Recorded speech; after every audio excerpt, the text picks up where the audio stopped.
ஆச்சி மசாலா. எந்த சமையலும் ருசி தேடும் ரகசியம் 20 ரூபாய்.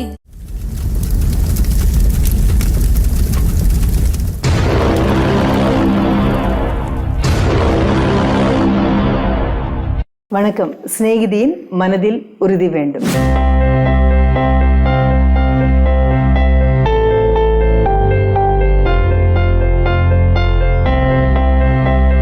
பொழுது எப்பொழுதும் போல புலருது, எப்பொழுதும் போல சாயுது. பல நேரங்களில் படுக்க போகும்பொழுது இன்னைக்கு நம்ம செய்த நல்ல விஷயங்களை ஒரு கணக்கில் எடுக்க மாட்டேங்கிறோம்.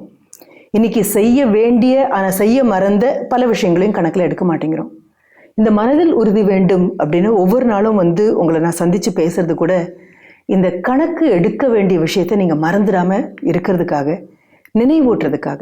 அப்படியே மறந்தாலும் பரவாயில்ல, நாளைக்கு மீண்டும் ஞாபகம் வச்சுக்கோங்க அப்படின்னு சொல்கிறதுக்காக. இந்த கணக்கு நம்மளை எவ்வளோ தூரம் கொண்டு போகும்? இப்படிப்பட்ட நம்மக்கிட்ட ஒரு நாளைக்கு திடீர்னு கடவுள் காதில் நான் உன் வீட்டுக்கு வரேன் அப்படின்னு சொன்னார்னா எத்தனை பேருக்கு அதை ஏற்றுக்க முடியும்? எத்தனை பேருக்கு கடவுளை நேரில் பார்த்தா அடையாளம் தெரியும்? நீங்கள் எந்த மதத்தை சேர்ந்தவராக வேணாலும் இருக்கலாம், கடவுள் உங்கள் கற்பனையில் எந்த உருவத்தில் வேணாலும் இருக்கலாம். ஆனால் முழுமையான நம்பிக்கை நமக்கு இருக்கா அப்படின்னு பார்த்தா பல பேருக்கு சந்தேகம்தான். இல்லை, நம்பிக்கை இருக்குப்பா அப்படிங்கிறோம். ஆனால் எதை நம்ம நம்பிக்கைன்னு நினச்சிக்கிறோம் தெரியுமா? இந்த ரிச்சுவல்ஸ்ன்னு சொல்லுவோமே, பூஜை பண்ணுறது, கோவிலுக்கு போகிறது, இந்த மாதிரி சடங்கு சம்பந்தமாக நம்மளுடைய நம்பிக்கையை கொண்டு போயிடுவோம். நம்பிக்கை இதில் இல்லவே இல்லை. ஒரு தெய்வத்துக்கு பூஜை பண்ணீங்க அப்படின்னா பெருமழை வரும் அப்படின்னு சொன்ன பொழுது எல்லாரும் பூஜை பண்ண போனாங்க.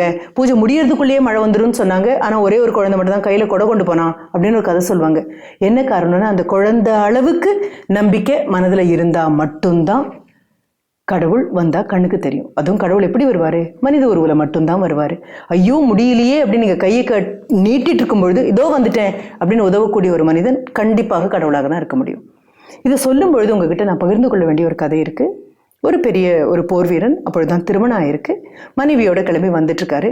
வரும்பொழுது எதிர்பாராத விதமாக பெரிய சூறாவளி காற்றுக்குள்ளே சிக்கிடுது. இவங்க வரக்கூடிய அந்த பயணம் ஒரு சூறாவளிக்குள்ளே சிக்கிடுற மாதிரி இருக்குது. ஒரு ஆற்றை கடந்து தான் போகணும். அது வரைக்கும் அமைதியாக போய் கொண்டிருந்த ஆறு பெருவெள்ளமாக பெருக்கெடுத்து வர ஆரம்பிச்சிச்சு. ஒரு படகு இருக்குது, அதில் ஏறி போகணும். அந்த போராளிக்கு எந்த விதமான பயமும் கிடையாது. Because he is a soldier, ஒரு படை வீரன். அவருக்கு இதெல்லாம் பார்த்து பயமே கிடையாது. சொல்லப்போனால் நாட்டுக்குள் இந்த மாதிரியெல்லாம் பிரச்சனை வரும்போது முகம் தெரியாத நபர்களை எல்லாம் பாஞ்சு காப்பாற்றக்கூடிய வாய்ப்பு இருந்த ஒரு நபர் அவர். ஆனால் அவர் மனைவிக்கு அது எதுவும் தெரியாது. ரொம்ப மிரண்டுடுறாங்க, ரொம்ப பயப்படுறாங்க. படகுல ஏறும்பொழுது படகு அப்படியே நிலகொள்ளாமல் தவிக்கும் போது அவங்களுக்கு ரொம்ப பயமாக இருக்குது. இவங்க கையை இறுக்கி பிடிச்சிக்கிறாங்க. உங்களுக்கு பயம் இல்லையா அப்படின்னு கேட்குறாங்க. அந்த போர் வீரர் புன்னகை மாறாத அந்த முகத்தோட ஒன்றும் பயம் இல்லை அப்படின்னு வாயால் கூட சொல்லலை, கண்ணால் சொல்லிட்டு புன்னகையோட அப்படியே சிரிச்சுட்டு அமைதியாயிடுறாரு. மறுபடியும் அலை பொங்கி பொங்கி வரக்கூடிய அந்த நதி, இந்த அம்மா அப்படி தழும்புது. அந்த ஓடம் விழுந்துற போதுன்னு நினைக்கும் போது வீல்னு கத்துறாங்க.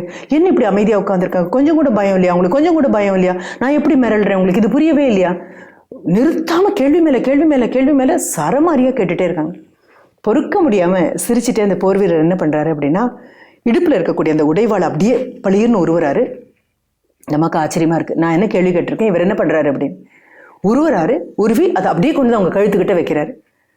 ஒரு சலனும் இல்லாமல் அந்த அம்மா என்ன பண்ணுறீங்க அப்படின்னு, கத்தியை கொண்டு வந்து கழுத்தில் வச்சிருக்கேன், உனக்கு கொஞ்சம் கூட பயமா இல்லை? இல்லையே அப்படின்னு சொல்கிறாங்க. ஏன் பயமா இல்லை? உன் கழுத்தை வெட்டிடுவேன் எனக்கு தோணலையா? அது எப்படி? நீங்கள் தான் என்னை ரொம்ப நேசிக்கிற நபராச்சே, ரொம்ப அன்புள்ள நபராச்சே, கத்தி உங்கள் கையில் தானே இருக்குது. என் கழுத்தை ஒன்றும் பண்ண மாட்டீங்க. வேறு யார் கையிலையாவது இருந்தால் கூட பயப்படுவேன். உங்கள் கையில் கத்தி இருக்கிறதுனால ஒன்றும் ஆகாது, எனக்கு பயமே இல்லை. ஆனால் நான் கேட்டது வேற, நீங்கள் பண்ணுறது வேற. இந்த பெருவெள்ளத்தில் நம்ம மாட்டிட்டு விழுந்துட மாட்டோமா அப்படின்னு கேட்டால் நீங்கள் என்ன கத்தியை கொண்டு வந்து கையில் வைக்கிறீங்க? சிரிச்சுட்டே அந்த போர் வீரன் கத்தியை மறுபடியும் அதனுடைய உரையில் தட்டிட்டு சொல்கிறார், இதுதான், இப்படியே தான் நானும் ஆண்டவனை நம்புகிறேன். எப்படி என் கையில் இருக்கக்கூடிய கத்தி உன் கழுத்துக்கிட்ட வந்தால் கூட உன்னை ஒன்றும் பண்ணாது அப்படின்னு நீ அவ்வளவு தெளிவாக நம்புறியோ, அதே மாதிரி இந்த புயலும் சூறாவளியும் பெருவெள்ளமும் ஆண்டவன் கையில் இருக்கக்கூடிய கத்தியாக நான் பார்க்குறேன். அவருக்கு என்கிட்ட ரொம்ப பெரிய அன்பு இருக்குது. எத்தனை தான் அது என் கழுத்து வரைக்கும் வந்தாலும் எப்படி நீ சலனமே இல்லாமல் சிரிச்சுட்டே நீங்கள் என்னை வெட்ட மாட்டீங்க, எனக்கு தெரியும், நீங்கள் தான் என்னை நேசிக்கிறீங்களே அப்படின்னு சொன்ன மாதிரியே தான் நானும் பார்க்குறேன். கையில் இருக்கக்கூடிய இந்த சூறாவளிங்கிற கத்தி ஆண்டவன் கழுத்துக்கிட்ட கொண்டு வந்தாலும் பெருவெள்ளத்தை கொண்டு வந்தாலும் கவலையே படாத, ஏதாவது ஒரு விதத்தில் என்னை கண்டிப்பாக காப்பாற்றிடுவார் அப்படின்னு சொல்லி இந்த போர் வீரர் சொல்கிறார். பல சமயங்கள் இதுதான் நமக்கு ஆகுது. நமக்கு புரியாமல் நம்ம வீல்னு கத்தும் போதும் ஓலம் இடும்போதும் ஐயோ கால் நழுவி போயிடுச்சோ அப்படின்னு நினைக்கும் பொழுதும் கவலையப்படாதீங்க. அதீதமான நம்பிக்கையோட இறுக்கி பிடிச்சி எந்த தெய்வமாக வேணாலும் இருக்கலாம், தெய்வமே இல்லைங்கிறதாக கூட இருக்கலாம், இயற்கையாக இருக்கலாம், மனித நேயத்தின் மேலே நீங்கள் வைத்த நம்பிக்கையாக இருக்கலாம். உறுதியாக அதை பிடிச்சி நிற்கும் பொழுது நீங்கள் திரும்பி பார்த்தா யாரோ ஒரு நபர் உங்கள் தோளை தொடலாம். இந்த வழியாக போங்க, அந்த வழியில் பிரச்சனை இருக்குதுன்னு சொல்லலாம்.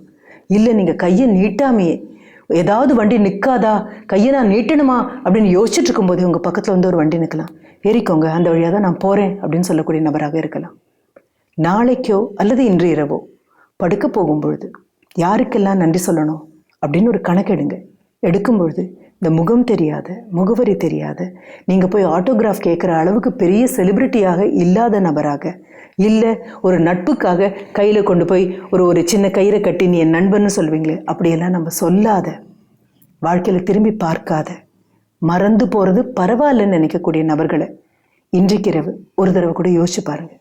இவங்க அத்தனை பேரும் கூட நிற்கிறதுனால மட்டும்தான் வாழ்க்கை அழகாக இருக்குது.